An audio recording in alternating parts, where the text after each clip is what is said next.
الحمد للہ رب العالمین وصلی اللہ علیہ وآلہ وسلم۔ عزیزان گرامی، حضور سرور عالم صلی اللہ علیہ وآلہ وسلم فتح مکہ کے بعد، مکہ فتح ہونے کے بعد ایک دن مکہ مکرمہ کی ایک کافرہ عورت کے مکان کی دیوار سے تکیہ لگا کر، ٹیک لگا کر کسی اپنے غلام سے گفتگو فرما رہے تھے، گفتگو کر رہے تھے، بات کر رہے تھے۔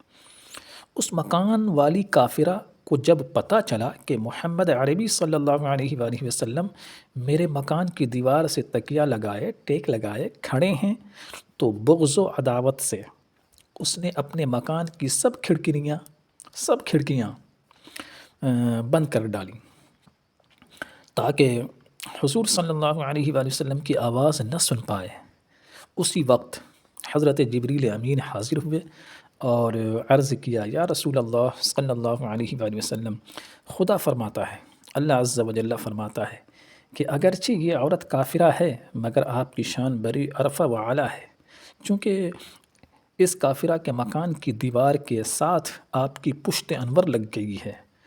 آپ نے ٹیک لگا لیا ہے، آپ کی پشت انور لگ گئی ہے، اس لیے میں نہیں چاہتا کہ یہ مکان والی اب جہنم میں جلے۔ اس عورت نے تو اپنے مکان کی کھڑکیوں کو بند کیا ہے، مگر میں نے اس کے دل کی کھڑکی کھول دی ہے، اور یہ صرف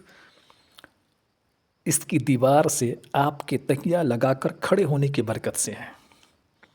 اتنے میں وہ عورت بے چین ہو کر گھر سے باہر نکلی اور حضور صلی اللہ علیہ وآلہ وسلم کے قدموں پر گر گئی اور سچے دل سے پکار اٹھی، اشہد اللہ الہ الا اللہ و اشہد انک رسول اللہ۔ ماشاء اللہ، سبق ہے کہ جس عورت کے مکان کی دیوار سے حضور صلی اللہ علیہ وآلہ وسلم کی پشت انور لگ گئی، وہ عورت آگ سے بچ گئی،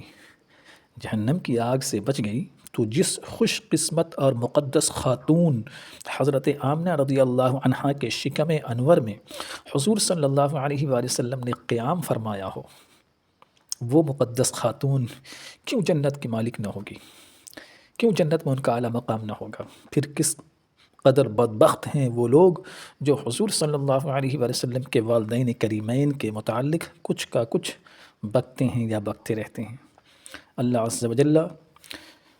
ہمیں دین کی سمجھ عطا فرمائے، آمین۔ عزیزان گرامی، نبی مکرم سرور عالم صلی اللہ علیہ وآلہ وسلم ایک مرتبہ صحابہ کرام علیہم الرضوان کے درمیان تشریف فرما تھے کہ ایک مشرکہ عورت جس کی گود میں 2 مہینے کا شیر خوار بچہ تھا، دودھ پینے والا بچہ تھا، اس طرف سے گزری۔ اس بچے نے حضور صلی اللہ علیہ وآلہ وسلم کو دیکھا، حضور صلی اللہ علیہ وسلم کی طرف نظر کی تو یکدم بزبان فصیح اپنی زبان سے پکار اٹھا، السلام علیک یا رسول و یا اکرم خلق اللہ،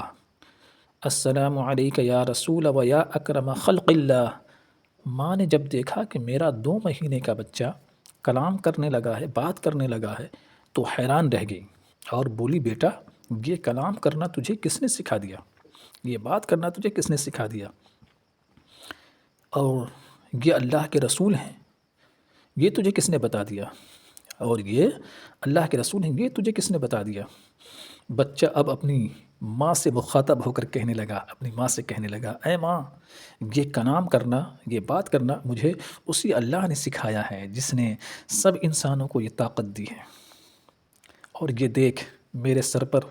جبریل امین کھڑے ہیں جو مجھے بتا رہے ہیں کہ یہ اللہ کے رسول ہیں، یہ اللہ کے رسول ہیں۔ ماں نے یہ اعجاز دیکھا، یہ معجزہ دیکھا تو جھٹ کلمہ پڑھ کر مسلمان ہو گئی۔ مولانا رومی علیہ الرحمہ مثنوی شریف میں فرماتے ہیں کہ پھر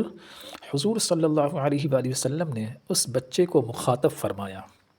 اور دریافت فرمایا کہ تمہارا نام کیا ہے؟ تو وہ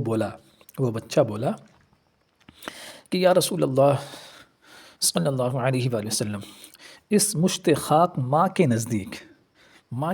تو میرا نام عبد عزہ ہے، لیکن اللہ کے نزدیک میرا نام عبد العزیز ہے، لیکن اللہ کے نزدیک میرا نام عبد العزیز ہے۔ ماشاء اللہ۔ اور سبق ہے 1-2 ماہ کا بچہ،